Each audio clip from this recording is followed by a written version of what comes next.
নমস্কার শ্রোতা বন্ধুরা, কথাকলির গল্প চ্যানেলে আপনাদের স্বাগতম। এই চ্যানেলের সাহিত্যপ্রেমিক মানুষেরা পাবেন ছোট বড় নানা গল্পের সমাহার। চ্যানেলটিকে অবশ্যই সাবস্ক্রাইব করুন এবং নানা রকম গল্প শুনতে থাকুন। এই চ্যানেলের গল্পগুলি আপনি সরাসরি পড়তে পারেন কথাকলির গল্প ফেসবুক পেজে। আমাদের চ্যানেলের আজকের নিবেদন অদৃশ্য জালিয়াত গল্পের তৃতীয় পর্ব। লেখক সুদীপ মুখার্জি, গল্প পাঠে টিনটিন, অন্যান্য চরিত্রে স্নেহা, অর্জুন, রূপম, পাভেল, রক্তিম ও আকাশ। আবহ সঙ্গীত সুমন, পোস্টার আরশি। গল্পটি রেকর্ডিং হয়েছে এনাক্ষী স্টুডিওতে। দ্বিতীয় পর্বে আপনারা শুনেছেন বেনিত জয়সওয়াল অর্থাৎ উইস কোম্পানির কর্মকর্তার সাথে কথোপকথন করেন, কারণ যাদের টাকা চুরি যাচ্ছিল তাদের প্রত্যেকের সিমই উইস কোম্পানির, কিন্তু এই কথোপকথনের ফলে বিশেষ কোনো যোগসূত্র পাওয়া গেল না। সুচারু বুদ্ধিসম্পন্ন ডিটেকটিভ অপাদির সন্দেহ হয় যদি এটিএমগুলোর সাথে এই অদৃশ্য জালিয়াতের কোনো সম্পর্ক থেকে থাকে। তাই তারা সিদ্ধান্ত নেয় এটিএমে নিজেদের স্পাই ক্যামেরা বসানোর, অর্থাৎ চোরের ওপর বাটপাড়ি। তো তারা কি সফল হবে এই অদৃশ্য জালিয়াতকে খুঁজতে? আমাদের চ্যানেলের আজকের নিবেদন অদৃশ্য জালিয়াত গল্পের তৃতীয় পর্ব। পরদিন সকালে অফিসে পৌঁছে দেখি বাচ্চুদা চলে এসেছে। আমি জিজ্ঞেস করলাম, আপনি যে বললেন গতকাল যে এটিএমগুলোতে যেতে পারেননি, সেই এটিএমগুলোতে কাজ ছেড়ে দেরিতে আসবেন? আরে তোমার অপাদি ভোরবেলা ফোন কইরা কইল বাকিগুলোই আর যাইতে হইব না, তাই অফিসে আইয়া পড়লাম। তা তিনি কোথায়? হ্যাডাই তো কাল রাইতে আবার অফিসে আইছে, তখন থেকে সাইবার ক্রাইম ডিপার্টমেন্টেই পইরা আছে। এর বেশি কিছু আমি কইতে পারুম না। অপাদি কাল রাতে অফিসে ছিল, অথচ আমাকে কিছু বলল না। কোনো কেস সলভ হওয়ার আগেও নিজেকে গুটিয়ে নেয় ঠিকই, কিন্তু এরকম তো কখনো করে না। ব্যাপারটা কি একবার দেখতে হচ্ছে। আর কেসটা তো এখনো সেই জায়গায় পৌঁছায়নি। আমি সাইবার ডিপার্টমেন্টের দিকে এগোতে যাব, এমন সময় হন্তদন্ত হয়ে অপাদি এসে হাজির। আমি জিজ্ঞেস করলাম, কি ব্যাপার? ব্যাপার খুব সিরিয়াস। আরে কি হইছে সেটা তো আগে কইবা। বাচ্চুদার দিকে ফিরে অপাদি জিজ্ঞেস করলো, আপনাকে কেন বলুন তো বললাম, যে এটিএম কাউন্টারগুলোতে আপনি কাল যেতে পারেননি সেগুলোতে আজ আর যেতে হবে না। কেন কইলা? কারণ কাল রাতের মধ্যে 5টা এটিএম এর লোক এসেছিল কার্ড রিডার খুলতে। খবর পেয়েই আমি কাল রাতে ছুটে আসি। আমার বিশ্বাস ছিল 2-1 দিনের মধ্যেই অপরাধীরা এটিএম কাউন্টারগুলোতে কার্ড রিডার নিতে আসবে। সেটা যে কাল রাতেই হবে তা আশা করিনি। আমি জিজ্ঞেস করলাম, কি করে বুঝলে তুমি? কারণ এটিএমে টাকা শেষ হয়ে গেলে বা যে কোনো সময় মেশিন খারাপ হয়ে গেলে যখন লোক আসে, তারা স্লটে লাগানো কার্ড রিডার বা পিন নম্বরের জায়গায় গোপন ক্যামেরা সহজেই ধরে ফেলতে পারে। তাই কার্ড রিডার বা গোপন ক্যামেরা 2-1 দিনের বেশি এটিএমে রেখে দেওয়ার ঝুঁকি অপরাধীরা নেবে না। আর একটা ব্যাপার, কিছুক্ষণ থেমে অপাদি আবার বলতে শুরু করলো, আমার মন বলছে সারাদিনে যত লোক এটিএমে টাকা তুলতে আসে তাদের ব্যাংক অ্যাকাউন্ট হ্যাক করে সমস্ত তথ্য পেয়ে যাওয়ার পর ওরা দেখে নেয় কাদের উইশের মোবাইল কানেকশন আছে। পরিসংখ্যান বলছে কলকাতায় 40% লোকের উইশের কানেকশন আছে। তাই সারাদিনে যারা টাকা তুলতে আসে তাদের মধ্যে বেশ কিছু সংখ্যক উইশের উপভোক্তা থাকা অস্বাভাবিক নয়। ব্যাস, তারপর তারা তার অ্যাকাউন্ট থেকে ডিজিটাল হাত সাফাইয়ের কাজটা করে।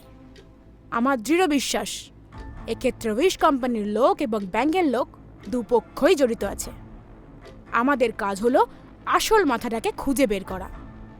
কাল যে কটি এটিএমে আমাদের ক্যামেরায় লোক ধরা পড়েছে তাদের উপর কড়া নজরদারি চলছে। আমি জিজ্ঞেস করলাম, কাল রাতে তুমি খবর পেয়ে চলে এলে, আমাকে একবারও বললে না? আরে শুধু শুধু রাতের ঘুম নষ্ট করার মানে আছে? আমার তো বর এখানে থাকে না, তাই আমার সমস্যা নেই। তোকে যদি মাঝরাতে ঘুম থেকে তুলে ডেকে নিই তাহলে মানি আমার কি অবস্থা করবে বুঝতে পারছিস? একটা রাস্তা পেয়েছি দেবু, সে রাস্তার শেষে কি আছে দেখা যাক। দেবু, তুই আমার টেবিলে পড়ে থাকা ফাইলগুলো একটু দেখিস প্লিজ। আমি আবার বেরোবো। আর তুই যে এই রহস্যে কতটা সাহায্য করেছিস সেটা পরে বুঝতে পারবি। তা আমি আবার কি করলাম? রীতিমতো অবাক হয়ে আমি অপাদিকে জিজ্ঞেস করলাম। অপাদি কোনো উত্তর না দিয়ে যেমন হন্তদন্ত হয়ে এসেছিল সেই রকমই বেরিয়ে গেল।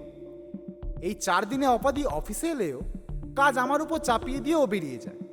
বাচ্চুদা এর মধ্যে বিরক্ত হয়ে ওকে একদিন বলেই ফেললেন, এই তুমি কি করতাছো খোলসা কইরা কও তো, আমাগো কি তুমি শত্রুপক্ষ মনে করো? উত্তরেও হেসে বলল, আমি নিজেই নিজের শত্রুপক্ষ, আপনি তো কোন ছাড়। বাচ্চুদা উত্তেজিত হয়ে চোখ বড় বড় করে কি বলতে যাচ্ছিলেন, কিন্তু অপাদি বলল। আমি আসি। অপাদি বেরিয়ে গেলে আমি বাচ্চুদাকে বললাম, বাচ্চুদা, এতগুলো রহস্য তো আমরা সমাধান করলাম, সবকটাই তো অপাদির দৌলতে পার হয়ে গেছেন, এটাও পার হয়ে যাবেন, চিন্তা করবেন না, তৈরি থাকুন, যে কোনো সময় জরুরি ভিত্তিতে ডাক পড়বে। আমার এই কথাটা যে এত তাড়াতাড়ি ফলে যাবে বুঝিনি।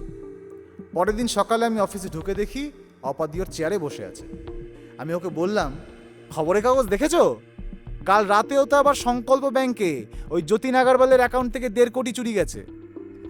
অপা ম্যাডামের আর কি, সলভ করে ফেলাইবেন। আর সিপি ম্যাডাম আমারে আজ ডাইকা যা নয় তাই কইবেন। শুনুন বাচ্চুদা, ম্যাডাম কিছু বললে আপনি বলবেন ডিজিটাল চোর ডিজিটাল ফাঁদে পা দিয়েছে। আজ সন্ধ্যাবেলা আশা করি এই রহস্যের সমাধান হয়ে যাবে। আর আপনি আজ রাতে বাড়ি যেতে পারবেন না।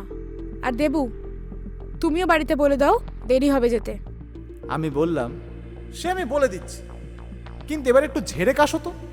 আমার এই কথায় অপাদি খুক খুক করে 2বার কেশে দিল, তারপর হেসে বলল, আরে ভাই, আর কয়েক ঘন্টা, তারপর কাশি সর্দি সব বেরিয়ে একেবারে ক্লিয়ার হয়ে যাবে। বাচ্চুদা মনে মনে প্রচণ্ড রেগে গেলেও কিছু বলতে পারছেন না, তবে ওনার চাপা টেনশন চোখে মুখে ধরা পড়ছে। বিকেল ঠিক 5টার সময় আমি, অপাদি, বাচ্চুদা আর সুতীর্থ একসাথে বেরোলাম। আমাদের গাড়ি লালবাজার থেকে সোজা ধর্মতলার রাস্তা ধরল। কেসিদাস পার হওয়ার সময় অপাদি বলে উঠল, নিজে চাকরি পাওয়ার পর জীবনে এরকম ঘটনা ঘটেনি। আমি জিজ্ঞেস করলাম, কি ঘটনা? কেসি দাসের পাশ দিয়ে যাচ্ছি, অথচ মিষ্টি না খেয়ে বেরিয়ে যাচ্ছি। ছাড়বো না, অদৃশ্য হ্যাকারকে ফাটকে পুড়ে আচ্ছা করে রগড়াবো। অপাদির কথায় যেন রাগ ও আফসোস দুটোই প্রকাশ পেল। তোমার এখন খাওনের চিন্তা মাথায় আইতাছে, বললেন বাচ্চুদা। অপাদি বলল, বাচ্চুদা, পেট আর জিপটাই তো সব, এর জন্যই তো এত কিছু। অন্য সময় হলে দুজনের ভোজন পর্ব নিয়ে কথা চালাচালি আরও কিছুক্ষণ চলত, কিন্তু এখন তা হলো না। বাচ্চুদা দেখি আর কিছু বললেন না, বোধহয় সামনে আসন্ন পরিস্থিতির কথা চিন্তা করেই উনি আর কিছু বললেন না। এখানে একটা কথা বলে রাখি, অপাদি কিন্তু ভীষণ ভোজন রসিক, ডায়েট কন্ট্রোলের বালাই নেই, খেতে ও খাওয়াতে দুটোতেই সমান পারদর্শী। তবে অপাদির স্লিম ফিগার আর ফিট বডি দেখে কারোর বোঝার উপায় নেই যে উনি একজন ভোজন বিলাসী মানুষ। আমাদের গাড়ি লেলিন সরণি দিয়ে ঢুকে সোজা মৌলালির দিকে যাবার রাস্তা ধরল। ওয়েলিংটন স্কোয়ারের সিগন্যাল থেকে বাদিকে ঘুরে ডক্টর বিসি রায় পলিক্লিনিকের সামনে রাস্তার ধারে গাড়ি দাঁড় করালেন আমাদের অপাদি। আমরা নেমে গেলে ড্রাইভার গাড়ি পার্ক করতে সামনের দিকে এগিয়ে গেল। পলিক্লিনিকের থেকে 2 পা এগিয়ে বাদিকে একটা সরু গলি ধরে আমরা বেশ কিছুটা এগিয়ে গেলাম। মিনিট 3 যাওয়ার পর অপাদি ও সুতীর্থকে অনুসরণ করে ডান দিকে একটা বহুতল বাড়িতে আমরা প্রবেশ করলাম। নিচে সিকিউরিটি আমাদের দেখে উঠে দাঁড়ালে অপাদি হাত নাড়ল। বুঝলাম সিকিউরিটি ওর পরিচিত। আমরা লিফটের কাছে গিয়ে দাঁড়ালাম। লিফট এলে সুতীর্থ 5 নম্বর বোতামটা টিপে দিল। লিফটে উঠতে উঠতে অপাদি বলল, দেবু, এখন যে ঘটনা ঘটতে যাচ্ছে তার জন্য হয়তো তোমার একটা ঝটকা লাগতে পারে। আমি জিজ্ঞেস করলাম, কি ঝটকা? সেটা গেলেই বুঝতে পারবে। লিফট থেকে বেরিয়ে লম্বা বারান্দা, এখানে অনেকগুলো অফিস আছে। আমরা ডান দিক ঘুরে 3 নম্বর দরজার সামনে এসে দাঁড়ালাম। দেখলাম দরজার বাইরে লেখা আছে easy small finance private limited. আমাদের দেখে সিকিউরিটি দরজা খুলে দিল। ভিতরে গিয়ে সুতীর্থ সোজা রিসেপশনে বসে থাকা ভদ্রমহিলার দিকে এগিয়ে গেল। ও গিয়ে ওই ভদ্রমহিলাকে বলল, আমাকে আজ ফোন করে 5:30টায় আসতে বলা হয়েছে, আজ ডিরেক্টরদের সাথে দেখা করার কথা। উনি একটা মিষ্টি হাসি হেসে বললেন, আপনার নামটা একটু বলবেন স্যার? প্রকাশ সাহা। আমি অবাক হয়ে একবার সতীর্থর দিকে আরেকবার অপাদির দিকে তাকাতেই অপাদি চোখ মেরে দিল। বাচ্চুদার আবার অবাক হলে যেমন বিশাল হা হয়ে যায় সেই অবস্থা। রিসেপশনের ভদ্রমহিলা ইন্টারকমে কথা বলে আমাদের বললেন, আপনার লোনের গ্যারেন্টারদের এনেছেন? সতীর্থ আমাদের দিকে তাকিয়ে বলল, এই তো এনারাই আমার গ্যারান্টার। আপনারা ভিতরে যান, স্যার আপনাদের জন্য অপেক্ষা করছেন। এরপর ওই মহিলা দরজায় দাঁড়ানো সিকিউরিটিকে ইশারা করতে সিকিউরিটি আমাদের সবাইকে ডিরেক্টরের ঘরের দিকে নিয়ে গেল। ফ্রন্ট অফিস থেকে একটা লবি দিয়ে কিছুটা এগিয়ে গিয়ে একটা কাচের বড় দরজা। সিকিউরিটি নিজের আঙুল দিয়ে বায়োমেট্রিক লক খুলে দিতে আমরা সেই দরজা দিয়ে ভেতরে ঢুকলাম। ভিতরে একটা ছোট্ট লবির সামনে দুটো দরজা। সিকিউরিটি গিয়ে একটা দরজায় টোকা মারতে ভেতর থেকে আওয়াজ এলো। কমেন। গলাটা খুব চেনা চেনা লাগলো। এরপর সিকিউরিটি আমাদের চারজনকে ভেতরে যেতে বললে আমরা একে একে ঘরে ঢুকলাম। ডিরেক্টরের চেয়ারে যাকে বসে থাকতে দেখলাম তাকে দেখে চমকে উঠলাম। হরবিন্দর! এই জন্যই গলাটা চেনা চেনা লাগছিল। আমাকে দেখে হরবিন্দরও একটু চমকে গেল। ও বলে উঠল, আরে দেবু তুমি, আরে তুমি প্রকাশ বাবুর গ্যারেন্টার হবে এ কথা আগে বলবে তো, তাহলে আমি তোমার বাড়ি চলে যেতাম। আরে আমার লোক তোমার বাড়ি চলে যেত, তো তুমি অফিস শেষ করে আবার এলে কেন? তারপর অপাদির দিকে তাকিয়ে বলল, আপনার সাথে তো সেদিন পাড়ায় দেখা হলো, বসেন ম্যাডাম বসেন। আমি সতীর্থ, বাচ্চুদা, অপাদি ভাগাভাগি করে চেয়ারে বসলাম। ওকে বললাম, তুমি যে স্মল ফিন্যান্স কোম্পানি খুলেছ সেটা তো জানতাম না। আমি তো জানি তোমাদের কম্পিউটারের ব্যবসা। হ্যাঁ সবে খুলেছি, কয়েক মাস হলো। আগে বসো, জানতে বলি। ধীরাজকে ডাকি দাঁড়াও। হ্যালো ধীরাজ। অরবিন্দর ধীরাজকে ফোন করে ডাকলো। ও বলল, আরে জলদি এসো, দেখো কে এসেছে। আরে হ্যাঁ প্রকাশ সাহার গ্যারেন্টার। বাচ্চুদার ভ্যাবাচাকা অবস্থা এখনো যে কাটেনি সেটা ওনার তাকানো দেখেই বোঝা যাচ্ছে। হরবিন্দর এখনো ধীরাজের সাথে ফোনে কথা বলছে। আমরা এপাশ থেকে ওর কথোপকথন শুনতে পাচ্ছি। যার লোনের অ্যামাউন্ট বেশি হওয়াতে আমরা বলেছিলাম এতটা লোন আমরা দিই না। প্রকাশ বাবু এমন রেফারেন্স এনেছেন, এবার লোন দিতে কোনো অসুবিধা নেই। তুমি চলে এসো ধীরাজ, সারপ্রাইজ। কথা শেষ হলে হরবিন্দর বেয়ারাকে ডেকে চা আনতে বলল। আমার এবার মাথায় নানা জিনিস ঘুরপাক খেতে লাগলো। তার মানে হরবিন্দর, ধীরাজ এরাই কি অদৃশ্য হ্যাকার? এ তো বিশ্বাস করা কঠিন। এই কারণেই কি অপাদি আমাকে এই কেসটাতে এড়িয়ে যাচ্ছিল? ওরা আমাদের পাড়ার এত ভালো প্রতিবেশী, ভাবা যাচ্ছে না। দরজা ঠেলে ধীরাজ ঢুকলো।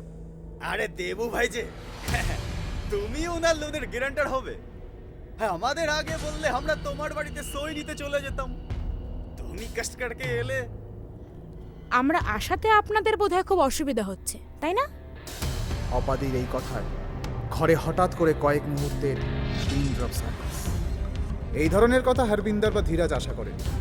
হরবিন্দর হেসে বলল, না না, কি বলছেন ম্যাডাম, আমাদের অফিসে আপনার পায়ে ধুলো পড়লো, এটা কি কম সৌভাগ্যের ব্যাপার? হ্যাঁ, আপনাদের কতটা সৌভাগ্য তা আমি জানি না, কিন্তু যাদের অ্যাকাউন্ট থেকে টাকা চুরি গেছে তাদের ক্ষেত্রে অবশ্যই সৌভাগ্যের ব্যাপার। দৃঢ় কণ্ঠে কথাগুলো বলল অপাদি। মানে? অবাক হয়ে বলল ধীরাজ। এবার চকিতে অপাদি তার সালোয়ারের পকেট থেকে পিস্তল বার করে ওদের দিকে ধরে বলে উঠল, মানেটা হাজতে গেলেই বুঝতে পারবেন। চেয়ার থেকে লাফিয়ে উঠল হরবিন্দর। আরে এ দেবু, আরে তোমার ম্যাডাম কি পাগল হয়ে গেছেন নাকি? হ্যাঁ, কি বলছেন কিছুই বুঝতে পারছি না। যারা অ্যাকাউন্ট থেকে লোকের টাকা চুরি করে তাদের ধরতে পেরে আনন্দে একটু পাগলামি করা অস্বাভাবিক নয়। চলুন সোজা হাত উপরে করে দরজার দিকে, এদিক ওদিক করলেই গুড়ি করতে হাত কাঁপবে না। চোয়াল শক্ত করে আদেশের ভঙ্গিতে কথাগুলো বলল অপাদি। ধীরাজ পেছন ফিরতে ফিরতে চকিতে টেবিলে রাখা ফুলদানি তুলে ছুঁড়ে মারল অপাদির দিকে। অপাদি নিজেকে বাঁচাতে গিয়ে ওর হাতে ফুলদানি লেগে হাত থেকে পিস্তলটা পড়ে গেল।